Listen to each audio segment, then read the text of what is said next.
given a context free grammar and you have to answer whether the given grammar is LL1 grammar or not.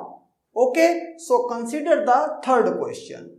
Third question में अगर हम देखें तो अगर मैं इनको ऐसे बोलूं कि इसको पहला पेयर ऑफ प्रोडक्शन बोलूं और ये पेयर में नहीं है तो इसको अभी पेयर में नहीं है, और ये थर्ड मीन्स कह लो second pair of production.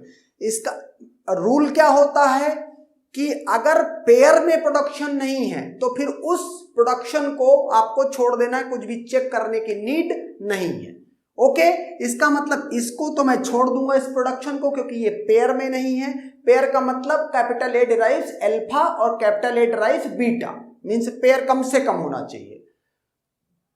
Okay, तो मैं चेक कहां करूंगा, यहां और यहां। अगर आप इस कैपिटल एस डिराइव्स को देखें तो ए जो ये है कैपिटल एस में ए ये कभी नल डिराइव नहीं कर रहा है, और यहां से कैपिटल एस का ये बी देखें तो ये भी कभी भी नल डिराइव नहीं कर रहा है। तो रूल क्या था, अगर ये अल्फा 1 और अल्फा 2 नल डिराइव नहीं कर रहे हैं, in that case what you would से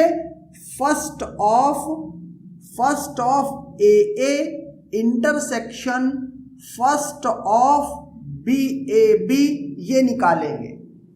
ओके, तो ये यहां से क्या निकल के आ रहा है, ए में तो यहां टर्मिनल ही मिल जा रहा है, इंटरसेक्शन फर्स्ट ऑफ बी। चूंकि बिगिनिंग में ये क्या है, नॉन टर्मिनल है, तो आप इसका ये क्या डिराइव कर रहा है ये प्रोडक्शन देखेंगे। Small A B means first of B equal to first of capital B. तो कैपिटल बी से क्या निकल रहा है, फर्स्ट ए और एप्सिलॉन। तो अब ए और एप्सिलॉन निकल रहा है, तो ए को तो आप यहां डायरेक्ट लिख देंगे और एप्सिलॉन को इसकी जगह रिप्लेस करेंगे, तो फ्रंट पे क्या आ जाएगा, ए। तो चूंकि यहां ए ऑलरेडी लिखा हुआ है एंड देयरफॉर बी का जो फर्स्ट आएगा वो सिर्फ ए आएगा। अब आप यहां से देख सकते हैं कि ये क्या आ रहा है, that is not mutually exclusive, means these two sets are not mutually exclusive। अगर ये फाई के बराबर होता, ओके, तो इसका मतलब था कम से कम इस प्रोडक्शन की वजह से कोई प्रॉब्लम नहीं है, ये दोनों प्रोडक्शन मिला के LL1 ग्रामर है, ऐसा बोलते अगर ये फाई आता तो।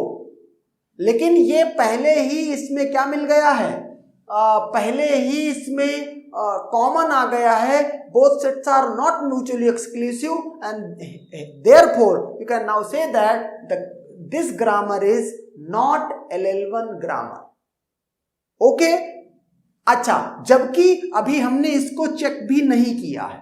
आप चाहो तो चेक कर सकते हो, क्या चेक करोगे, इसको चूंकि beta derives epsilon and beta derives A B, तो ए बी तो नल नहीं डिराइव कर रहा है।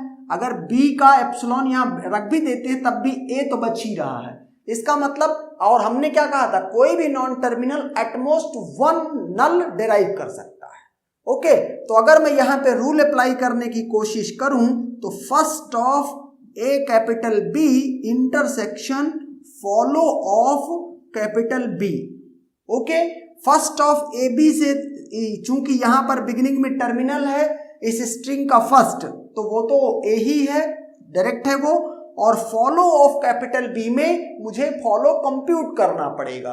तो राइट प्रोडक्शन के राइट साइड में कहां पर कैपिटल बी है, एक जगह ये है और एक जगह ये है। अगर यहां से देखूं तो इमीडिएट राइट में क्या है, इमीडिएट राइट में ए है, इसका मतलब फॉलो ऑफ बी में ए तो आएगा ही आएगा। यहां से देखें follow of B equal to follow of B. Okay, it means ultimately इस ग्रामर के लिए जो फॉलो ऑफ कैपिटल बी होगा यही होगा। और अगर आप इसको देखें तो ये भी क्या आ रहा है, ये भी आ रहा है, मीन्स ए एक टर्मिनल आ रहा है सेट में which is not equal to 5, that is this set and this set are not mutually exclusive and therefore the given grammar is not LL1 grammar. एक बार फिर से बोलूंगा कि इसको जैसे ही इस वाले पेयर ऑफ प्रोडक्शन के लिए आपने चेक किया था और आंसर 5 के बराबर नहीं आया था, जैसे ही ये हुआ था कि both sets are not mutually exclusive, इसको करने की कभी नीड नहीं थी। ओके, लेकिन अगर जो है मीन्स आपको पूरा देखना है, इन दैट केस मैंने इसको सॉल्व किया है। Okay, now consider the fourth question. Fourth question क्या कह रहा है? कह रहा है एक ही पेयर ऑफ प्रोडक्शन है। ओके, तो अगर यहां से बात करूं कैपिटल ए डिराइव्स नल, चूंकि कैपिटल ए नल डिराइव कर रहा है एंड देयरफॉर आप कौन सा रूल अप्लाई करेंगे? रूल 2। और रूल 2 क्या कह रहा था? रूल 2 कह रहा था first of A intersection follow of capital A. Okay, तो फर्स्ट ऑफ ए अगर आप इस स्ट्रिंग का फर्स्ट देखें, बिगिनिंग में ही टर्मिनल है तो वही टर्मिनल फर्स्ट बन जाएगा। Intersection follow of capital A, follow of capital A का क्या मतलब है? यहां से देखें, ए इज द स्टार्ट सिंबल और ये प्रोडक्शन के राइट साइड में भी है। Since it is start symbol and therefore आप डॉलर तो रखोगे ही। ओके, और ये चूंकि प्रोडक्शन के राइट साइड में है तो इसके इमीडिएट राइट में क्या है? इमीडिएट राइट में ए है, तो ये भी रखा जाएगा। अब दोनों सेट का कॉमन लेंगे आप तो आपको कॉमन मिलेगा ए। अब ये क्या है?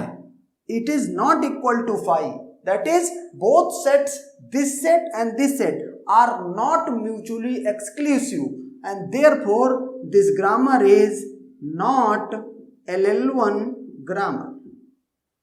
Okay, and that's